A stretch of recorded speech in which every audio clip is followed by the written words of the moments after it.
다 함께 기도드리겠습니다.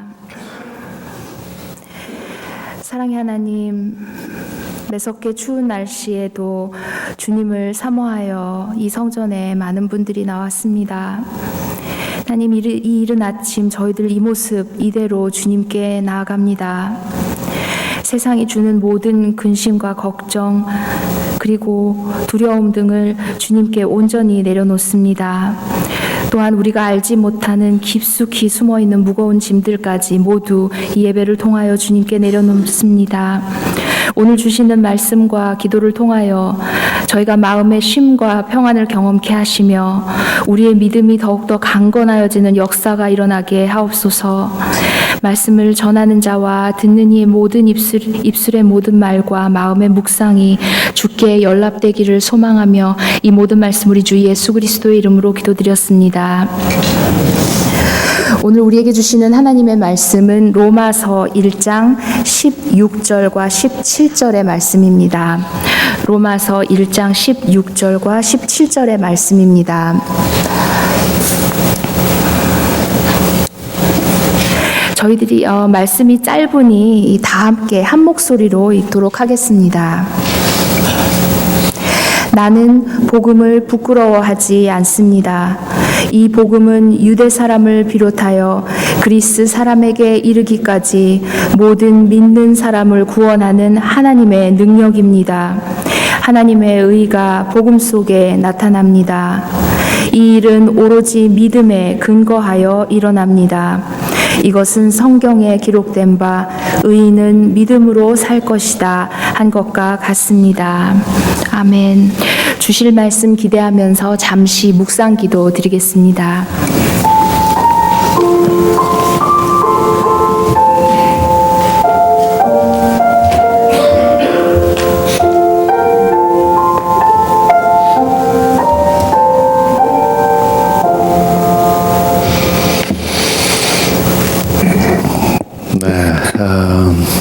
한국으로 치면 저 북쪽의 개마고원에 나서나 경험할 수 있는 그런 추위가 오늘 왔는데요. 예배 새벽 기도를 취소하는 것은 길이 미끄러워서 움직이는 것이 위험할 때만 그렇게 하겠습니다. 그렇지 않은 경우에는 새벽 기도를 계속 할 테니까. 그리고 우리 예배실이 잘 더워지질 않네요. 하도 추우니까 그런 것 같습니다. 그래서 끝나고 나면 너무 추위에 견디시다가 감기 걸리지 않도록 본인 상태를 잘 생각하셔서 조정하셔서 새벽 기도하다 감기 걸리지 않도록 잘 챙겨 주시기 바랍니다. 오늘 말씀은 이제 로마서의 본론이 시작이 되는 그런 부분입니다. 이제 그동안 자기소개도 했고 그리고 또 인사도 했고 자신이 로마를 방문하려는 이유도 설명을 했지요. 그러고 나서 이제 하려고 하는 그런 본론이 시작이 되는데 이제 이 로마서를 통해서 전하려고 하는 그 메시지를 마음속에 생기면서 그것을 한 문장으로 요약하는 그런 말씀이 오늘 16절, 17절의 말씀입니다. 16절에 이렇게 말하지요. 나는 복음을 부끄러워하지 않습니다. 이 복음은 유대 사람을 비롯하여 그리스 사람에게 이르기까지 모든 믿는 사람을 구원하는 하나님의 능력입니다. 이 구절은 마르틴 루터의 종교개혁으로 유명한 구절입니다. 당시에 로마 가톨릭 교회가 믿음이 없는 형식과 의무 그리고 율법에 갇혀 있었지요. 루터는 행위가 아니라 믿음으로 구원을 받는다는 복음을 회복시키기 위해서 싸웠습니다. 그렇기 때문에 이 구절을 가장 귀하게 여겼지요. 여기서 바울 사도는 먼저 나는 복음을 부끄러워하지 않습니다. 그렇게 말하지요.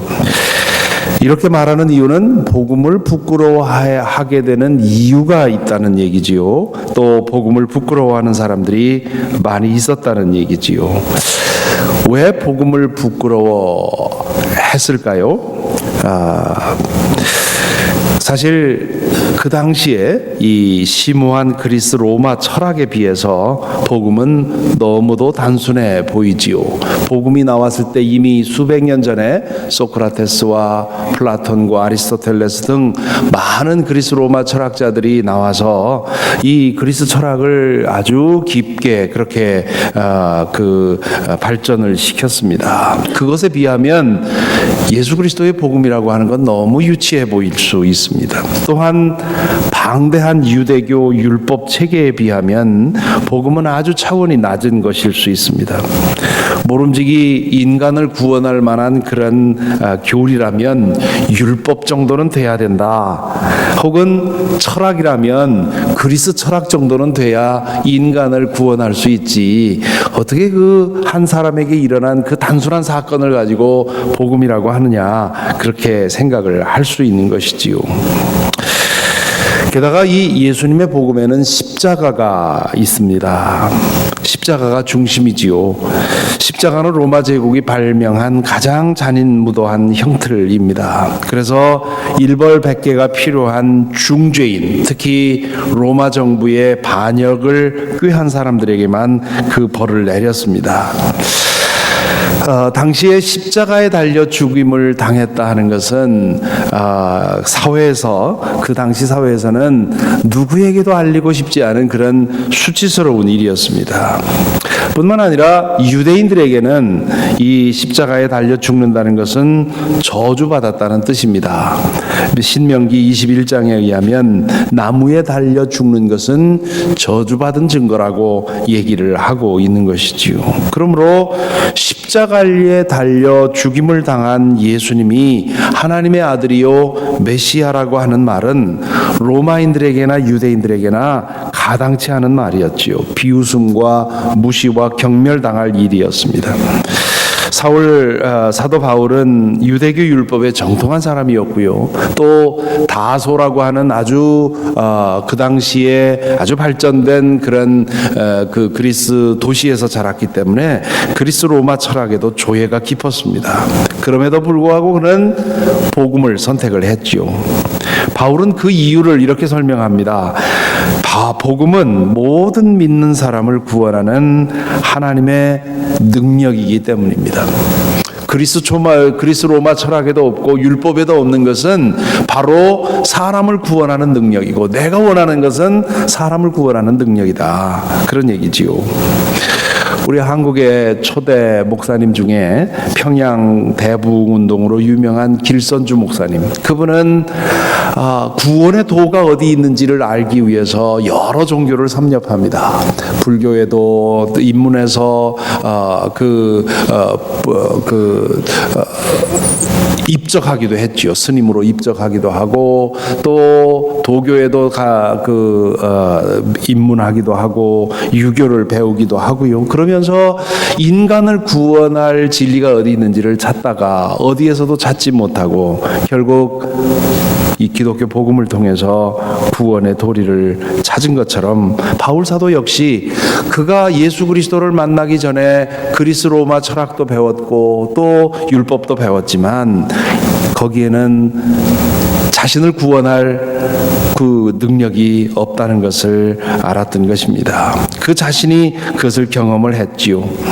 율법에 통달했던 그는 예수 그리스도를 만나고 나서야 구원의 능력을 경험했습니다. 그것이 그로 하여금 모든 것을 버리고 오직 복음을 붙드는 이유가 되었습니다. 여기 모든 믿는 사람을 구원하는 능력이다. 그냥 모든 사람을 구원하는 능력이 아니라 모든 믿는 사람을 구원하는 능력이라, 그렇게 조건을 붙인 것을 주목해야 합니다. 복음은 그것을 믿는 사람에게 효력을 가집니다. 그 외에는 아무런 조건이 없습니다. 인종도, 문화도, 학벌도, 성별도, 연령도, 경제력도 상관이 없습니다. 누구나 복음의 능력을 힘입을 수 있습니다. 다만 그것을 믿어야 합니다. 예수 그리스도가 내 죄를 담당하고 십자가의 죽임을 당했고 죽은 사람들 가운데서 부활하셔서 나의 의가 되셨다는 사실을 믿어야 합니다. 이것을 믿는다는 말은 그렇습니다 하고 인정하는 것이 아닙니다. 그것을 인정했다면 부활하셔서 지금 우리 중에 함께 계신 그 예수님을 인격적으로 만나고 그분과 함께 동행하는 삶이 있어야 제대로 믿는 것입니다. 만일에 어떤 사람을 만나서 잠시 교제를 나눈 다음에 당신은 정말 대단한 스승입니다 이렇게 말해놓고 만일에 그 사람에게 배우려고 하지 않는다면 그 고백은 가짜지요. 만일에 우리가 예수 그리스도를 향해서 당신은 정말 하나님께서 보내신 하나님의 아들이요 구원자이십니다 라고 고백해놓고 당신은 정말 죽은 자들 가운데서 부활하신 분입니다 라고 그렇게 인정을 하고 그리고는 내 일상생활에서는 그분과 상관없이 살아간다면 그 고백이 가짜고 그 믿음이 가짜지요. 사도는 그렇게 믿었고 또 그 믿음 안에서 주님을 만났고 또 주님과 함께 동행함으로써 구원을 경험을 했습니다. 자신의 모든 죄를 용서받고 하나님의 자녀가 되었다는 사실을 깨달았지요. 그를 올가매고 있던 죄의 속박에서부터 해방되었고 자신의 죄로 인해서 받아야 할 하나님의 진노가 해결되었음을 확인했습니다. 성령께서 그의 영혼을 새롭게 지어주셨습니다. 하나님의 사랑이 그의 마음을 채웠습니다. 예수 그리스도를 통해서 그는 하나님 나라를 보았고 그 나라를 살았습니다. 그는 자신이 이미 영원한 생명으로 옮겨졌다는 사실을 믿었습니다. 그래서 그는 나는 보는 것으로 살지 않고 믿는 것으로 산다고 말하지 않았습니까? 그래서 그는 죽음을 두려워하지 않고 자신을 구원하신 주님을 위해 그리고 영원한 하나님 나라를 위해 살았습니다. 율법학자요 사내들인 의원이었던 바울은 복음을 믿음으로 인해서 안정된 생활을 포기하고 많은 것을 잃어야 했었습니다. 유대인으로서 이방 도시를 전전하며 살아야 했고 늘 유대인들의 살해 위협을 받아야 했고요. 복음을 반대하는 이방인들의 또 박해를 견뎌야 했습니다. 복음은 전하는 나의 유익을 위해서 전하는 것이 아니라 그 사람들의 유익을 위해서 전하는 것인데도 불구하고 복음을 반대하는 사람들이 더 많았습니다. 그럼에도 불구하고 바울 사도는 복음 전하는 일을 즐거워했습니다. 복음을 믿음으로 경험하게 되는 구원의 능력 때문에 너희들이 이것을 맛보지 못해서 그렇지 알게 된다면 내가 너희들에게 복음을 전한 것을 감사하게 될 것이라고 생각하고 끊임없이 복음을 전했던 것이지요. 요즘 우리는 비슷한 상황에 처해 있습니다. 사실 복음에 대한 세상의 태도는 언제나 그랬지요. 그렇기는 하지만 복음에 대한 적대 감정은 최근 들어 점점 심해지고 있습니다. 한국에서도 그렇고요. 미국에서도 그렇지요. 기독교적인 문화가 지배적이었던 미국에서조차 이제는 예수 믿는다는 것이 빈정거림의 대상이 되었습니다. 특히 지식사회에서는 그렇습니다. 요즘 대학교에서 자신의 믿음을 고백하면 미개인 취급을 받습니다. 복음만이 구원의 능력이다 라고 말하면 다른 종교를 차별한다고 비판받고 무식하다고 무시당합니다. 그러므로 먼저 바울처럼 왜 복음만이 구원의 능력인지를 우리 자신이 경험해야 합니다. 한번 경험하고 끝나는 것이 아니라 계속해서 경험하면서 살아야 합니다. 구원의 능력을 더 깊이 경험할 수 있도록 노력해야 합니다. 그 체험 없이 복음만이 구원의 능력이라고 외쳐보아야 소용이 없습니다. 복음을 통해 열리는 구원의 세계는 마치 끝도 없는 비경이 펼쳐지는 거대한 산맥과 같지요. 알면 알수록 더 알고 싶고 맛보면 맛볼수록 더 맛보고 싶은 것이 복음이 여는 구원의 세계입니다. 그것을 늘 경험하고 살아갈 때 우리는 누구 앞에서도 혹은 어떤 장애 앞에서도 복음을 부끄러워하지 않을 것입니다. 이어서 17절에서 사도는 이렇게 쓰고 있지요. 하나님의 의가 복음 속에 나타납니다. 이 일은 오로지 믿음에 근거하여 일어납니다. 이것은 성경에 기록한 바 의인은 믿음으로 살 것이다 한 것과 같습니다. 이 17절에서 아주 중요한, 앞으로 이 로마서를 읽는 데 있어서 꼭 기억해야 될 매우 중요한 단어가 하나 나오는데요. 바로 의라는 단어입니다. 하나님의 의. 보통 의 하면 영어로 justice라는 단어를 생각하게 되는데, 히브리어의 ጼ덱 그리고 헬라어의 디카이오시네라고 하는 이 말을 justice보다는 영어로는 righteousness라고 번역을 합니다. 정의라기보다는 의라고 우리 말은 그렇게 번역을 하지요. 이 의는 뭐냐? righteousness라고 하는 번역에서 보듯이 바른 행동이 아니라 바른 상태를 의라고 말합니다. 하나님의 의, 그렇게 말하면 하나님의 바르심, 그렇게 말할 수가 있지요.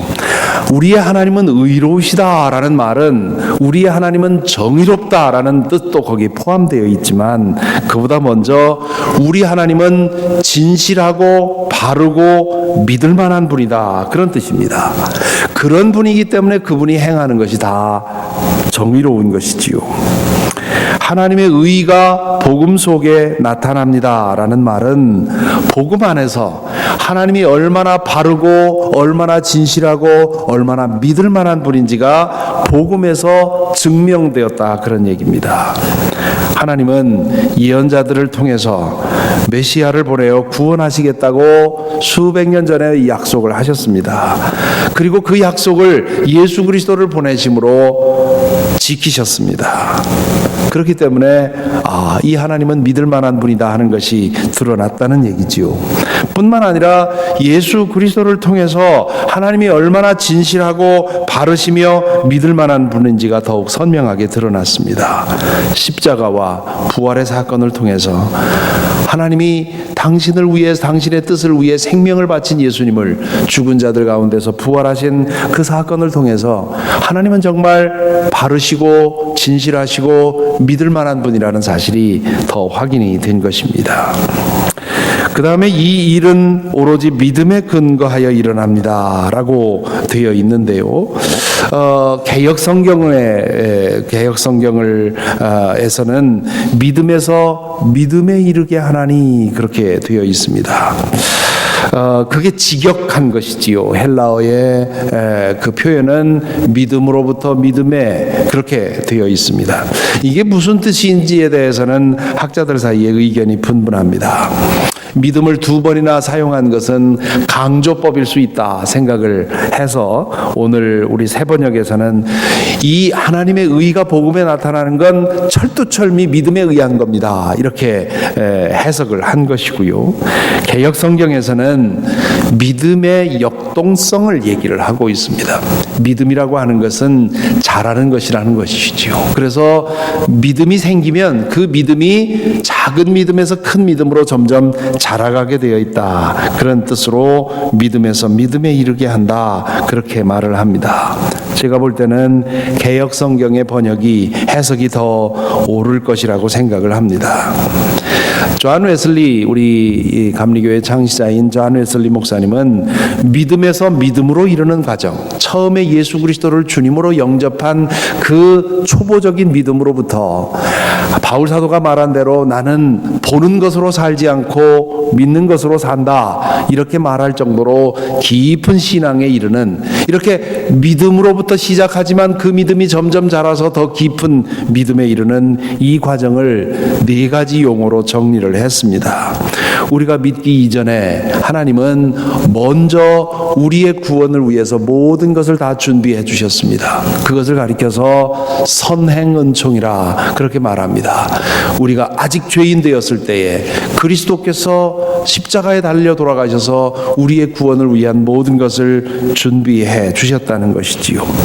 그 준비된 하나님의 은혜를, 구원의 은혜를 받아들이는 것, 예수 그리스도를 주님으로 받아들일 때 하나님은 우리에게 죄인이지만 의인이라는 이름을 주십니다. 그것을 가리켜서 칭의의 은총이라 그렇게 부릅니다. 그렇게 의롭다고 인정받은 후에 우리는 부활의 주님과 함께 계속해서 신앙생활을 해나가지요. 그러면서 믿음에서 믿음으로 이릅니다. 그것을 가리켜서 성화의 은총이라 그렇게 부르지요. 그리고는 마침내 하나님 나라에 이르러서 우리가 온전하게 거룩하게 변화됩니다. 그것을 영화의 은총이라 그렇게 부릅니다. 그래서 믿음은 믿음에서 믿음으로 꾸준히 자라가는 것이라고 하는 것을 존 웨슬리 목사님은 분명하게 우리에게 설명해 줍니다. 이어서 사도는 예언자 하박국의 말씀 한 구절을 인용하지요. 개역 성경은 오직 믿음은 의인은 믿음으로 살리라 그렇게 번역이 되어 있는데, 여기 오직이라는 말은 마르틴 루터가 그 라틴어에서 독일어로 성경을 번역하면서 이것이 너무 중요하기 때문에, 너무 왜곡되고 있기 때문에 성경에 없는 오직이라는 단어를 거기에 첨가해 넣었지요. 그래서 우리 새 번역에는 그냥 의인은 믿음으로 살 것이다 그렇게 되어 있습니다. 하나님은 하박국을 통해서 위기를 당한 유다 백성들에게 말씀을 주십니다. 너희들이 믿음을 지키면, 나에게 신실함을 지키면 살게 될 것이다. 죽지 않을 것이다. 멸망하지 않을 것이다. 그렇게 말씀을 주셨죠. 바울 사도는 이것을 예수 그리스도의 복음에 적용해서 신실하게 이 복음을 지키면, 그러면 우리는 살게 될 것이라고 말을 하고 있습니다. 오늘 이 말씀에 우리 자신을 비추어 봅니다. 여러분은 복음을 진실로 믿습니까? 하나님께서 당신의 아들 예수 그리스도를 구원자로 보내주셨고, 그리고 죽은 자들로부터 그분을 부활시켜 주신 것을 믿습니까? 그걸 믿는다면, 그렇다면 매일매일 그분과 동행해야 합니다. 매일매일 주님과 동행하지 않으면 우리는 부활을 믿지 않는 겁니다. 여기 머리로는 믿을지 몰라도 그것을 진실하게 믿는다면 부활하셔서 우리 중에 역사하시는 그 주님과 동행해야 합니다.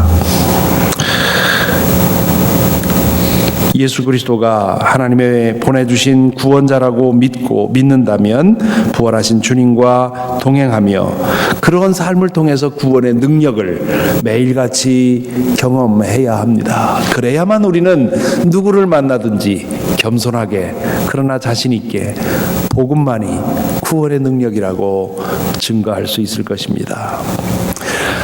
또한 우리는 믿음에서 믿음으로 자라가고 있습니까? 지난주에 설교 말씀을 통해서 말씀드린 것처럼 천국 가는 티켓은 우리 손에 쥐는 것이 아닙니다. 우리가 티켓으로 변해가는 것이지요.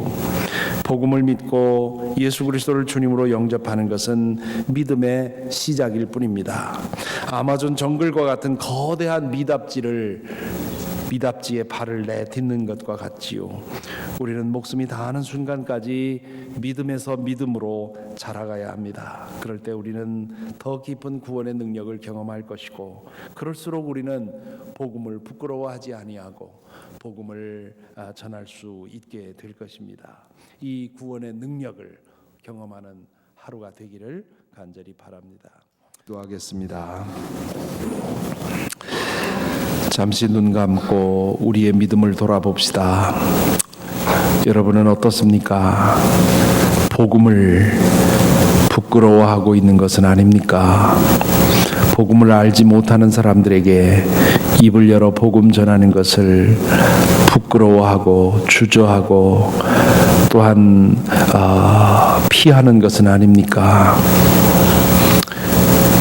우리가 그렇게 하고 있다면 아직 우리가 복음의 능력을 모르기 때문입니다.